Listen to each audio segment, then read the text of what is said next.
चालाकी के नियम समझने के लिए विश्व की सबसे powerful book the 48 laws of power में से हम निचोड़ निकालेंगे शक्तिशाली इंसान बनने के नियमों को समझने के लिए। ये कुछ मिनट्स आप जो इस वीडियो में देने वाले हो ये जिंदगी भर आपके काम आने वाले हैं।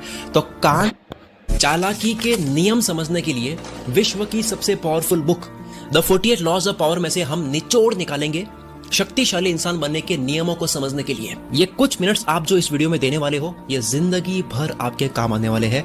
तो कान के साथ में ध्यान भी लगाओ। शुरू करते हैं। आयरन मैन मूवी के एक सीन में एरोप्लेन ब्लास्ट होने की वजह से 13 लोग आसमान से गिर रहे होते हैं और अपना hero Tony Stark Iron Man के सूट में उड़ते हुए उन्हें बचाता है जो नीचे गिर रहे हैं। तो जब वो 2 लोगों को बचा लेता है यानी कि पकड़ लेता है उन्हें, उसके बाद में टोनी स्टार्क बोलते हैं अब केवल 11 और बचे हैं। सिर्फ 2 बचाने के बाद एटीट्यूड बोलता है कि 11 और बचे हैं, जैसे मानो 11 बचा करके बोल रहे हो कि 2 ही बचे हैं। Positive attitude. दूसरे सीन में एक एआई रोबोट होता है जिसका नाम होता है जार्विस, और जार्विस को काम दिया जाता है एक हथियार को समझने का। टोनी स्टार्क रोबोट से बात करते हैं, कहते हैं कि क्या स्टेटस है, कितना समझ पाए हो। तो रोबोट रिप्लाई में कहता है इसके कुछ हिस्से मुझे समझ में नहीं आ रहे हैं। तो टोनी सर वहां पर नाराज ना होकर कहते हैं यानी कि कुछ समझ में आ रहे हैं। इसे बोलते हैं पॉजिटिव साइड को देखना, समझदारी से चीजों को देखना। एक बार टोनी स्टार्क को आयरन मैन के सूट को लेकर के कोई बोलती है कि तुम्हारा ये भद्दा धातु का सूट भंगार में बिकेगा। तो टोनी स्टार्क ने फट से जवाब दिया हाँ यही तो मेरा प्लान है। दूसरा होता तो लड़ता चिढ़ता या बहस करता। इसे बोलते हैं समझदारी से खेलना। अगर आपने शाहरुख खान के इंटरव्यूज देखे हो तो आपको पता होगा, यूट्यूब पर अगर आप शाहरुख खान की ठग लाइफ को सर्च करोगे आपको मिलेगा कि वो कितनी चालाकी से उसी वक्त बिना रुके उल्टे सवाल करने वाले को ऐसा जवाब देता है कि सामने वाले की बोलती बंद हो जाती है। कि कार सिर्फ कार है, कला हमारे पास है इसलिए हम कलाकार हैं। सुपर बोला ना मैंने, सुपर बोला। हमें वो लोग पसंद है जो टफ कंडीशन में भी कूल बने रहते हैं, जो पॉजिटिव साइड को देखते हैं, जो पॉजिटिव एटीट्यूड रखते हैं, जिसका सबसे बड़ा एग्जांपल है मनी हाइस्ट के प्रोफेसर, जिससे हम सब इंप्रेस हुए हैं उनके टफ कंडीशन में भी स्मार्टनेस को आजमाने को लेकर। इंसान क्या चाहता है? इंसान पावर चाहता है, सत्ता चाहता है, शक्ति, अपना दबाव बनाना चाहता है, और पावर मिलती है समझदारी से, चालाकी से, होशियारी से। ओझा सर कहते हैं राजा बनने के लिए बस एक ही चीज का विकास जरूरी है, समझदारी। मैं आपको इस वीडियो में शक्तिशाली बनने के ऊपर विश्व की अब तक की सबसे powerful book the 48 laws of power में से मेरे कुछ फेवरेट लॉज बताने वाला हूं। शुरू करते हैं। पहला law, always say less than necessary. जरूरत हो उतना ही बोलो। मेरी फेवरेट मूवी जॉन विक में जॉन बहुत कम बोलता है, पर जब भी वो बोलता है सुनने के लिए कान खड़े हो जाते हैं। ये सिर्फ हमें लगता है कि ज्यादा बोलकर या फिर अच्छी बातें बोलकर आप सामने वाले को इम्प्रेस करोगे, पर नहीं, आप कॉमन लगते हो। अपनी स्कैरसिटी बनाओ। स्कैरसिटी मतलब कोई भी चीज जो बहुत कम होती है, कम चीजों की वैल्यू होती है। प्लस ज्यादा बोलने से आपके फंसने के चांसेस ज्यादा होते हैं, आप रिवील ज्यादा होते हो, आप ज्यादा खोल जाते हो। नेक्स्ट लॉ है get others to do the work for you but always take credit. दूसरों से काम करवाओ पर नाम अपना करो। थॉमस एल्वा एडिसन, जो बल्ब के आविष्कार की वजह से जाने जाते हैं, उन्होंने बहुत खोजे या प्रोजेक्ट पर काम दूसरे वैज्ञानिकों से करवाया जैसे निकोला टेस्ला, और उनको पैसे देकर उस प्रोजेक्ट को खरीद लिया और अपने नाम के साथ में लॉन्च कर दिया। एक लीडर खुद काम नहीं करता है, उसके लोग काम करते हैं, पर नाम लीडर का होता है। कई फेमस लोग, सेलिब्रिटीज, बिजी होने की वजह से वो अपनी किताब नहीं लिख पाते हैं, किसी से लिखवा करके वो पब्लिश करते हैं। क्रेडिट ले जाता है वो फेमस इंसान, वो सेलिब्रिटी जिसने लिखी नहीं थी, और लिखने वाले को सिर्फ एक बार पेमेंट मिलती है। इसे बोलते हैं घोस्ट राइटिंग। स्टीव जॉब्स ने खुद ने कोडिंग नहीं करी, खुद ने प्रोग्राम्स नहीं बनाए, खुद ने कंप्यूटर नहीं बनाया, फोन नहीं बनाया, पर एप्पल का नाम सुनते ही किसका नाम याद आता है? अगला लो है win through your actions never through your argument. बातों से मत जीतो, साबित करके, कुछ करके जीतो। एक समझदार इंसान जब बेवकूफ इंसान से बहस करता है, तब बहस शुरू होते ही वहां अब 2 बेवकूफ हो चुके हैं। बहस मत करो, साबित करो। 3 इडियट मूवी में आपने देखा होगा कि आमिर खान करीना को बोलकर नहीं समझाता है कि तुम्हारी शादी एक गधे से हो रही है, बल्कि एक्शन से समझाता है। जैसे वॉच गुम होने का नाटक करवा दिया ताकि उसका रिएक्शन दिख जाए। What? You lost the watch? अरे कोई नहीं यार, नहीं लेना। अरे चालाकी थी।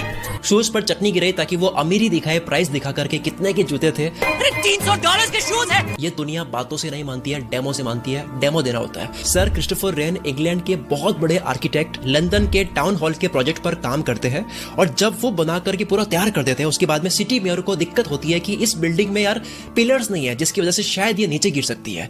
आर्किटेक्ट के अकॉर्डिंग उस बिल्डिंग में पिलर्स की जरूरत नहीं थी, फिर भी उस समझदार आर्किटेक्ट ने बिना बहस करे पिलर्स बना दिए सिटी मेयर्स के कहने पर।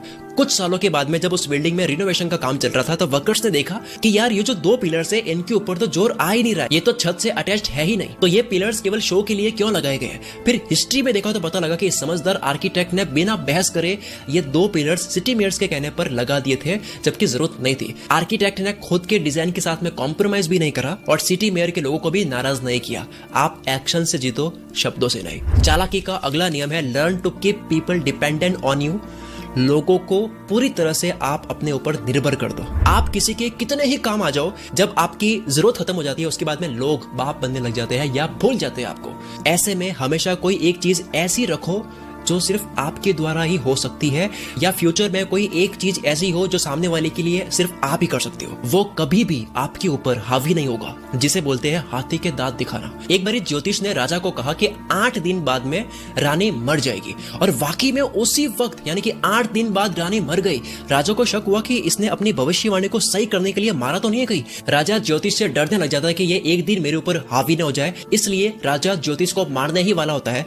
तब आखिरी बार राजा ज्योतिष से पूछता है कि तू ज्योतिष है ना, तो बता तेरी मौत कब होगी। ज्योतिष ने चालाकी का खेल खेला और बोला, महाराज आपकी मौत के ठीक 3 दिन पहले मेरी मौत है। राजा डर गया कि इस भविष्यवाणी के अकॉर्डिंग अगर आज इसको मार दिया तो 3 दिन के बाद में मैं मर जाऊंगा, तो इसे छोड़ देते हैं। लोगों को ऐसे निर्भर कर दो कि वो आपके साथ में बुरा ना कर पाए। अगला लॉ है सीम डमर देन योर मार्क, यानी जितने इंटेलिजेंट या स्मार्ट हो उससे थोड़ा कम दिखो। इंटेलिजेंट लोग जितना बेवकूफों से मिलना पसंद नहीं करते हैं, उससे कई ज्यादा बेवकूफ लोग इंटेलिजेंट लोगों से मिलना पसंद नहीं करते हैं। एवरेज और मीडियोकर लोगों की स्मार्ट लोगों से कभी नहीं बन सकती। लोग डरते हैं अपने से इंटेलिजेंट और स्मार्ट लोगों से। प्रशिया में एक राजा का राइट हैंड बिस्मार्क को ऑस्ट्रिया देश से एक एग्रीमेंट साइन करवाना था, जो प्रशिया के लिए काफी फायदेमंद की डील थी, बट उस डील में ऑस्ट्रिया का कोई फायदा नहीं था, तो वो साइन क्यों करेगा। अब ऑस्ट्रिया के किंग काउंट ब्लोमी ताश खेलने के बहुत शौकीन आदमी थे। वो किसी भी आदमी के नेचर और कैरेक्टर के बारे में पता लगा सकते थे कि वो कैसा आदमी है, सिर्फ उसके साथ में ताश में क्वींस गेम खेलने के तरीके से। और ये बात बिस्मार्क को पता थी। अब क्योंकि बिस्मार्क को एग्रीमेंट करवाना है तो चाल देखो। एग्रीमेंट होने के 1 दिन पहले बिस्मार्क ब्लोमी को, जो कि ताश खेलने के शौकीन है, उनको बातों में उलझाकर बड़ी चालाकी से क्वींस खेलने के लिए इनवाइट कर लेता है। और जब गेम शुरू हुआ तो बिस्मार्क ने वो गेम जान करके लापरवाही से खेला, खूब पैसे हारे, लेकिन ऐसा करके ब्लोमी को चकमा देने में बिस्मार्क कामयाब रहा। ब्लोमी को ये फील करवा दिया कि बिस्मार्क काफी रिस्क लेने वाला इंसान है। गेम्स में गलत मूव्स चलकर बहुत पैसा हारने के साथ में बेवकूफों की तरह वो बात भी किया जा रहा था, खुद को नर्वस साउंड करवाने के लिए या फिर राजा ब्लोमी के सामने कम अक्ल वाला दिखने के लिए। ब्लोमी ने बिस्मार्क के नेचर और कैरेक्टर से पता लगा लिया कि ये इंसान कमजोर है, ये लापरवाह इंसान है, ये डर जाता है, ये क्या ही चाल चल रहा होगा। इसलिए दूसरे ही दिन एग्रीमेंट साइन करने का टाइम आया तो बिना ठीक से कंडीशंस पढ़े साइन कर दिए, और बिस्मार्क पत्तों का गेम हार के भी जीत गया, साइन करवा लिया। रूल, सामने वाले को लगने दो कि वो जीत रहा है, लेकिन दिमाग में आप जीतो। Play smart, act like you don't notice anything. आप मेरी वीडियोस को देख करके चालाकी और समझदारी सीखो, पर चार्ली चैपलिन की बात भी याद रखो, जो कि है more than cleverness we need kindness and gentleness. यानी दुनिया में चालाकी के साथ नम्रता भी जरूरी है। चालाकी से आपको खुद को बचाना है, ना कि दूसरों को दबाना है। आई होप इतना काफी था। वैसे हाँ, इंसान के अंदर भोलापन, बचपना और पागलपन ये कभी मरने नहीं चाहिए, ये कभी खत्म नहीं होनी चाहिए। वॉल्ट डिज्नी ने कहा है कि चालाक और जिसमें बहुत दिमाग है वो कभी भी कुछ नहीं समझ सकता। इनका मतलब है कि ज्यादा समझदारी आपको कुछ चीजें सीखने से रोकती है, तो बैलेंस होना चाहिए। इस वीडियो में एक कमेंट करके जरूर जाना अगर आपने इस वीडियो को पूरी देखी है। अगर तारीफ क्या कर रही है समझ नहीं आ रहा है तो केवल ये लिख दो यार कि मैंने वीडियो को पूरी देख ली है, वो मेरे लिए मोटिवेशन होगा। मिलते हैं अगले संडे शाम 5 बजे। मैं शकील कुल मित्र से आपके सपनों को सपोर्ट करता हूँ।